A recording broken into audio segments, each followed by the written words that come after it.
It is the summer of 1944. The brutal Second World War is entirely lost. Allied forces have successfully landed in Normandy, and the enemy army is closing in from the east. Germany's cities are turning into burning rubble. Yet, the fanatical dictator of the regime refuses to surrender, actively dragging millions of his own people into an apocalyptic suicide. Someone had to stop him, not from the outside, but from the very inside. This is the heart-pounding true story of the most famous, incredibly daring, and deeply tragic assassination attempt in military history. A ticking time bomb hidden inside a simple leather briefcase. This is the story of Operation Valkyrie, the closest the world ever came to killing the devil from within. To pull off the ultimate assassination inside the most heavily guarded bunker on Earth, the conspirators need a man with absolute access. Enter Colonel Claus von Stauffenberg. He was a decorated military aristocrat, but the brutal war had physically and mentally shattered him.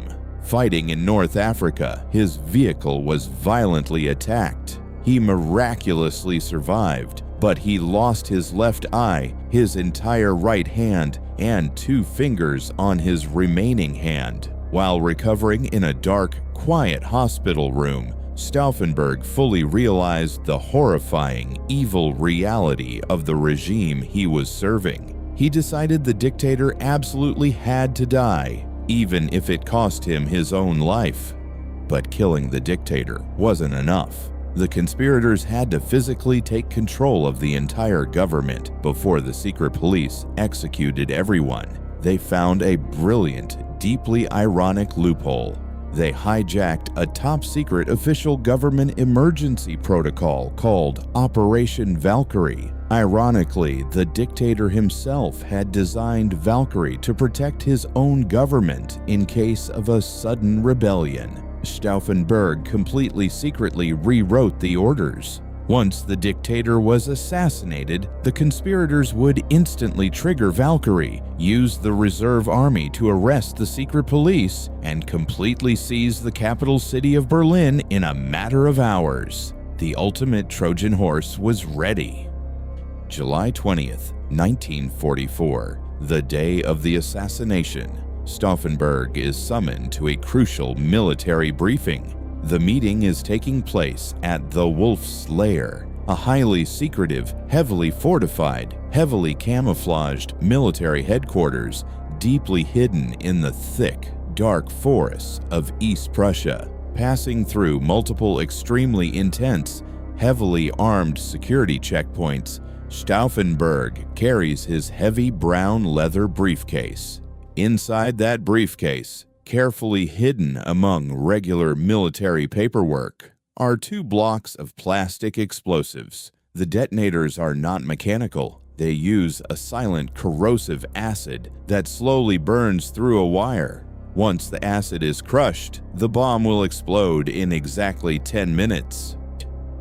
Stauffenberg arrives at the Wolf's Lair. The tension is absolutely suffocating. Just minutes before the meeting begins, Stauffenberg steps into a private washroom to secretly arm the explosives. Remember, he only has 3 fingers on his left hand. Working aggressively, sweating profusely in the summer heat, he grabs a pair of pliers to violently crush the acid capsule of the first explosive block. But suddenly, there is a loud, aggressive knock on the door. A guard urgently yells that the meeting is starting right now. Rushed and deeply panicked, Stauffenberg makes a massive, fateful mistake. He only arms one of the 2 explosive blocks. He shoves the single bomb into his briefcase and walks into the briefing. The conspirators originally planned for the meeting to take place inside a deep, underground concrete bunker. An explosion inside a thick concrete room would completely trap the shockwave, instantly killing absolutely everyone inside. But because of the extreme summer heat, the meeting had been moved above ground into a fragile wooden summer barrack. And worse, all the heavy windows were pushed wide open to let the breeze in. Stauffenberg steps into the hot, crowded room. The dictator is deeply leaning over a massive, incredibly heavy, solid wooden oak table, looking at military maps. The acid is silently burning through the wire. Stauffenberg slides the heavy briefcase onto the floor, pushing it deeply under the table. The ultimate target is in the kill zone. With only 3 minutes left until detonation, Stauffenberg excuses himself, whispering that he urgently needs to make a phone call to Berlin. He quickly steps out of the barrack and aggressively walks away into the dark forest. But right after Stauffenberg leaves the room, a military officer at the table leans over the map. His foot bumps into the briefcase. Finding it annoying, the officer reaches down and physically moves the briefcase to the other side of the massive, solid oak table leg. He inadvertently places a thick piece of solid wood directly between the bomb and the dictator. At exactly 12:42 p.m., Stauffenberg is standing outside the outer fence when a terrifying, deafening roar completely shatters the quiet forest. A massive explosion utterly destroys the wooden barrack. The roof violently collapses. Glass shatters. Wood splinters aggressively fly through the thick smoke. Stauffenberg stares at the completely devastated, burning building. In his mind, there is absolutely zero chance anyone survived that blast. Filled with intense adrenaline, he boldly bluffs his way past the panicking security guards, jumps into a waiting car, and speeds aggressively toward the airfield to fly back to Berlin. Operation Valkyrie has officially begun.